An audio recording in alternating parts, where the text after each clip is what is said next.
Hello there, my name is Liam Tennant, also known as Spiked Chocolate Milk, and welcome back to another analysis video. With the clustered nightmare that 2020 was, it's not surprising that so many bands and artists were able to write and privately record music over the past couple years.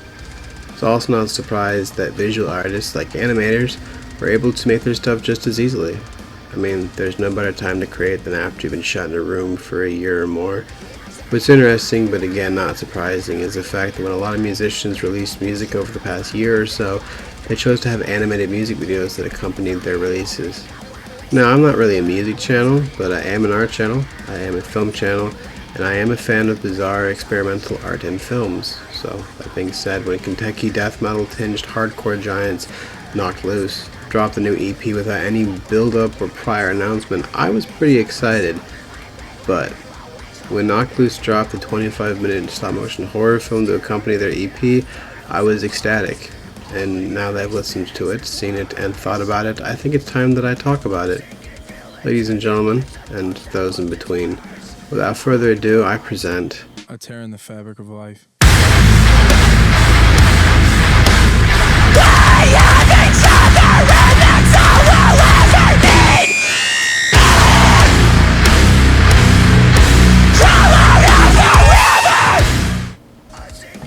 As the opening track sets in, we hear the footsteps, rain, and a car door shut.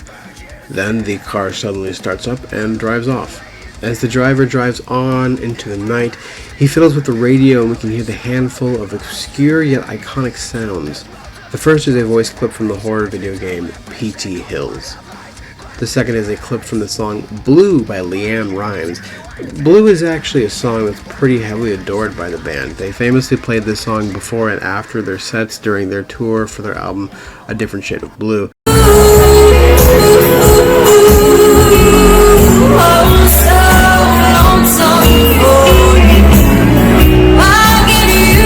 So it's a fun Easter egg for anyone who cares or knows.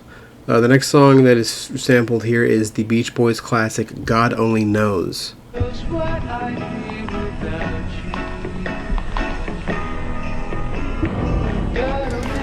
Remember that.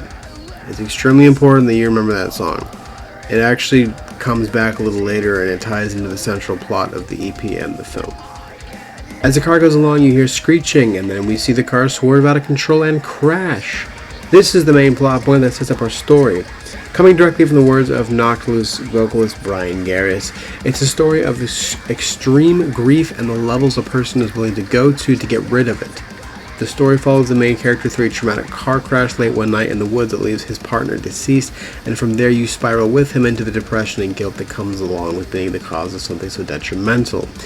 And with that, the drums smash off, those chunky ass riffs get to chugging, and Brian's lyrics start putting the story in motion.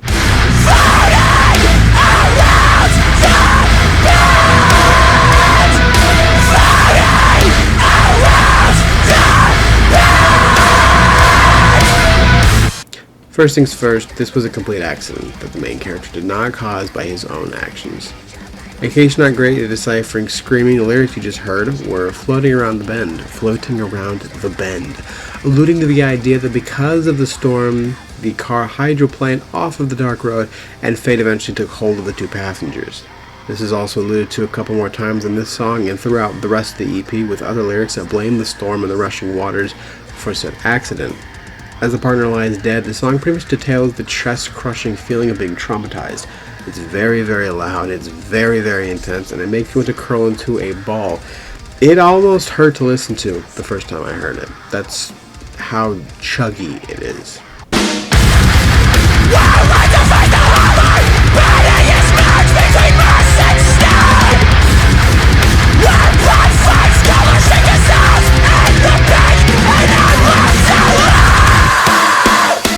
Of course, the reason music videos exist is to visualize your original vision of what the message of your song was in the first place.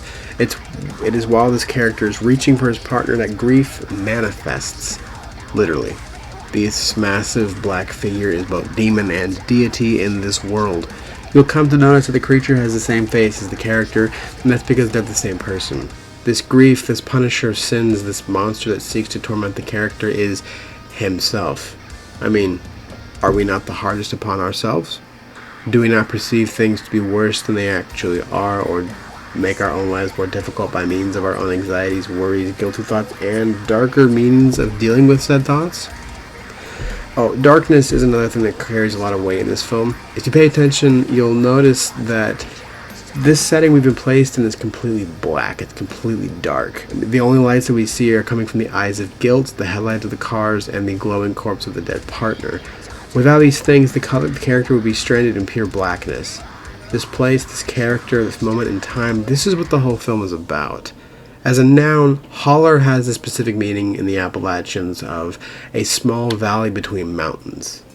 This moment that glows through the dark veil of pain and brutality and endless human suffering is the light that divides the holler. Being dragged away, the character leaves the forest of the real world and is taken somewhere that holds a clutch over his story. Hell. Or his mind. It's the same thing, really.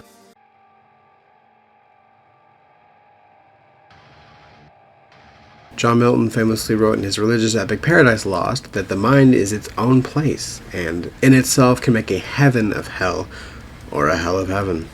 Entering the temple of the mind, there's a few things to point out. First off, the temple is very much built like it could be both a church and a dungeon, and in the context of that John Milton quote, it is safe to say that it is indeed both.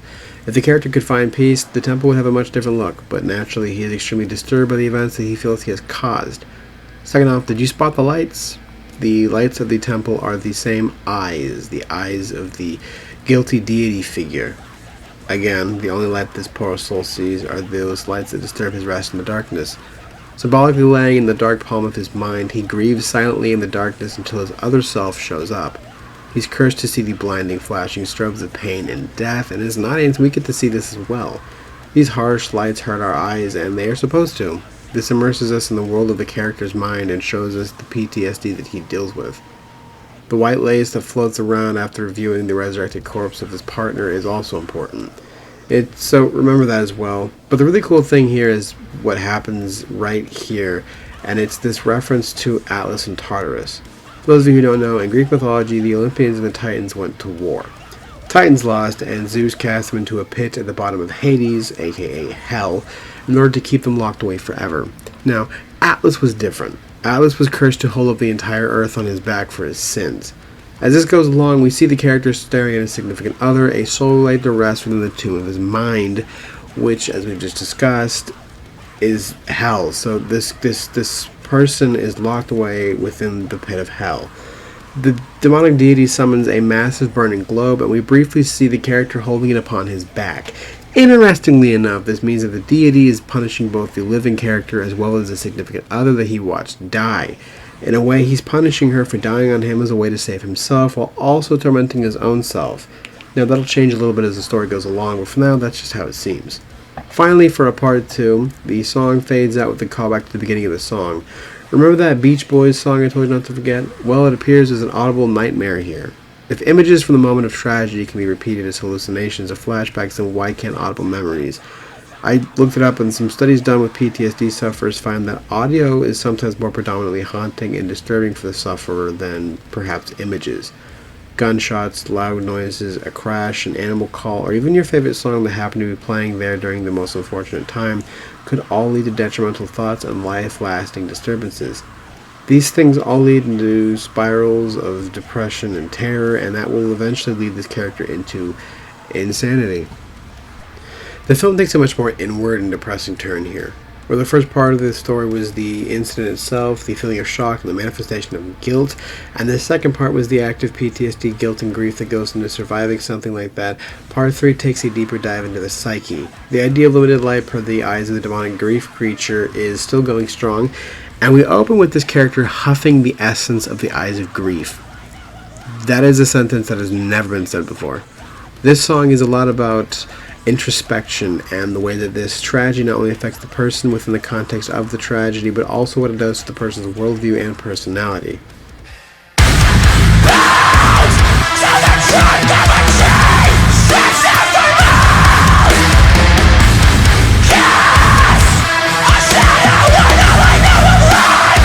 The character cracks open some eyes, again what a sentence, and is removed from the temple of his mind. By willingly taking the essence of grief, he puts himself back into the forest, back into the wake of trauma. A lot of times people with mental illnesses such as PTSD, bipolar disorder, depression, or personality issues will administer themselves to their own sadness or afflictions. By putting yourself back into the state of trauma or depression, you can remove the fear that you'll get bad again or that something will happen. It's like wallowing in pain rather than healing in it. Like leaving cups in your room rather than washing them. It takes effort to leave that state, and this character does this to himself for that very reason. Grief hands him the eyes, and he accepts them.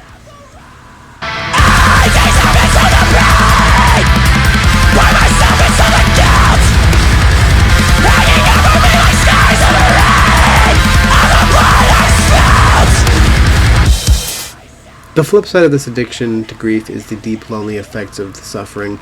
As Garrus screams his laments of torture, the character's arm withers and smokes away to the bone, while a dark crowd of figures with bright eyes stare onwards. This sequence has two meanings. Number one, the rest of the song is about the grief and the grief creature's exploitation of this craving of misery.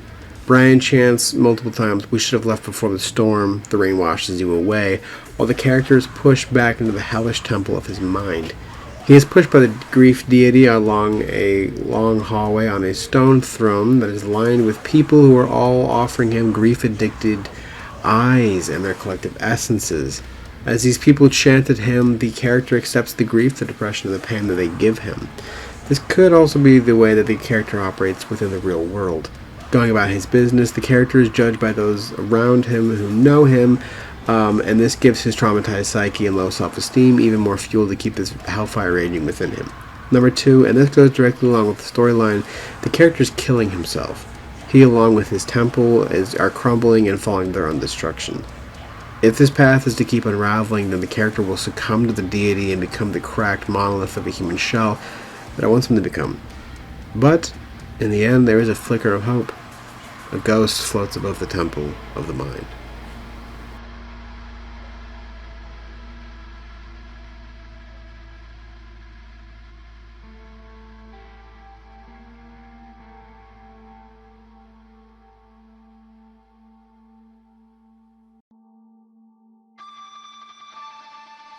Halfway through the 6-song record, and things start to get a little weird. Most of this EP has been very philosophical and metaphorical, using certain imagery and symbolism to present the disturbingly emotional affair that we see sparkling before our very own glowing eyes. The biggest difference in this half of the EP is that there's more of an actual beat-for-beat story to follow rather than just watching some character wallow in his misery and witnessing what that does to someone. With this half, things get really fucked up, and in a kind of wholesome way. In this song, the character becomes insanely depressed and begins to linger on a sickly sense of desperation. We learn that the main character has modeled the temple of his mind after parts of his own home that he shared with a significant other. Furniture, doors, and other features are all abstractly put around him as he looks through each and everything that comes his way. Dust, shadows on a broken frame. Inside your eyes I have been touched to see. Focused on darkness.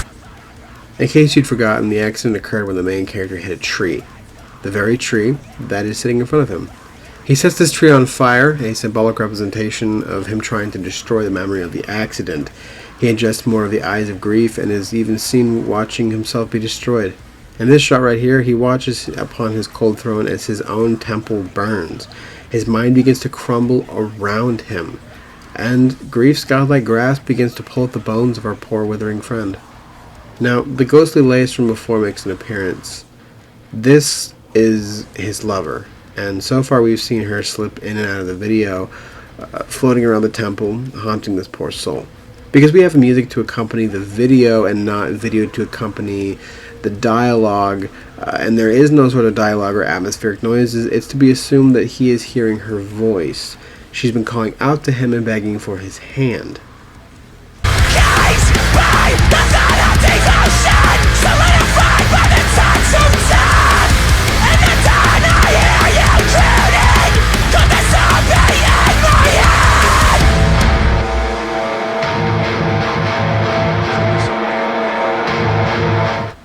As he burns down the memory of the accident, he lets go of the hatred and holds on to devotion. In the light of flames, he sees them together again and hears her calling out to him. From the tree comes a large charred skeletal corpse, the metaphorical corpse of the main character. You see, this whole grieving process has been about a man wandering through the dark, freezing corridors of his own mind and attempting to find some sort of comfort in his state of self-inflicted torture. Through the grief, the pain, the flashbacks, and the horror, one thing has been at the very heart of this suffering: his heart. This character's PTSD is not about the rainy roads, the sinister darkness, the twisted steel, the crashing shriek of impact, the blood and the dirt, the horror seeing a mangled corpse, the demons, the piercing eyes of judgment, the hell that you place yourself in, or even the hallucinogenic flashbacks that can occur when least expected. PTSD, trauma, this journey we've been on with this character has been about the loss of love, the loss of innocence, the destruction of something beautiful. That's what really drives the force behind this nightmarish tale we've been watching. Without love or empathy, humans wouldn't care what they saw or what they did. It would just be one giant strangled album. But we have the desire to give a shit within us. And that, dear audience, is what hurts us the most. By climbing into his own skeleton and releasing the wounded heart of his, the character births something new. Destroying the demonic deity, he awakens her. Her true spirit returns to him, and in the desolation of the hellscape she gives him a task.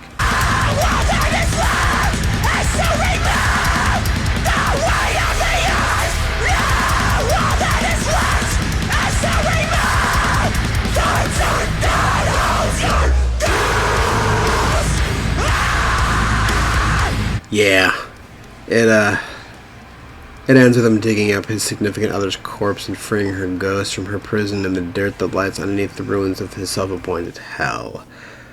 Atlas takes his shovel, knocking over the houses of the Olympians, to open Tartarus.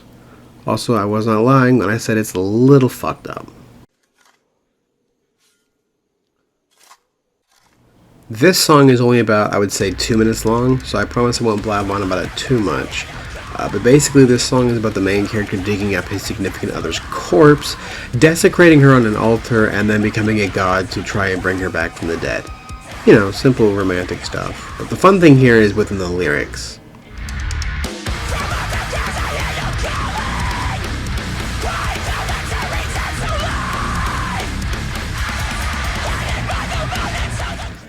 That last line, Guided by the Moon into the Grave, is a callback to the song Guided by the Moon, off of the band's prior album, A Different Shade of Blue. As the lyrics in that song go,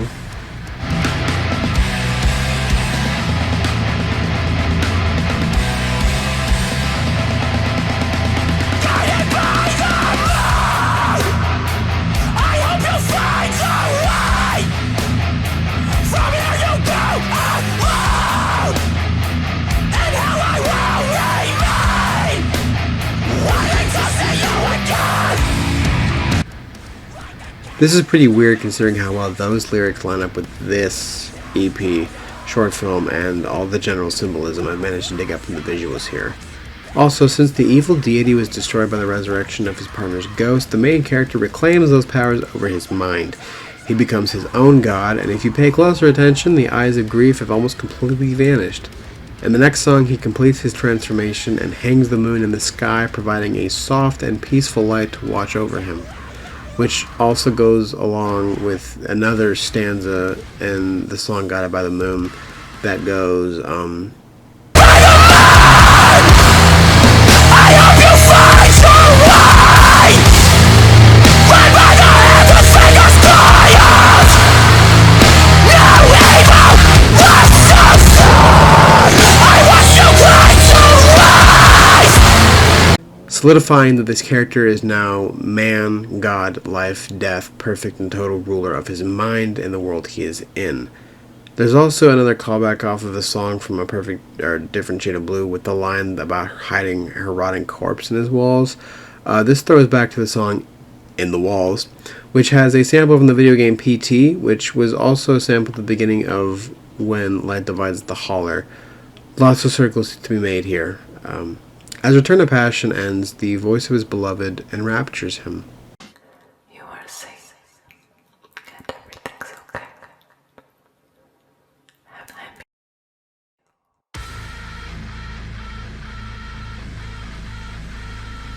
As God and man have come together to reclaim their world, the purging of evil begins. A moth flutters through the darkness, bursting into a frenzy of spattered wings, and as its fellow insects rip apart what little evidence there is left of grief, our character is nearing the end of his grieving process. Here we see him hang the moon in the sky, and with the desecration of his suffering, a butterfly emerges to take him into the darkness. As he follows his lover's voice, he finds himself at the root of where everything started.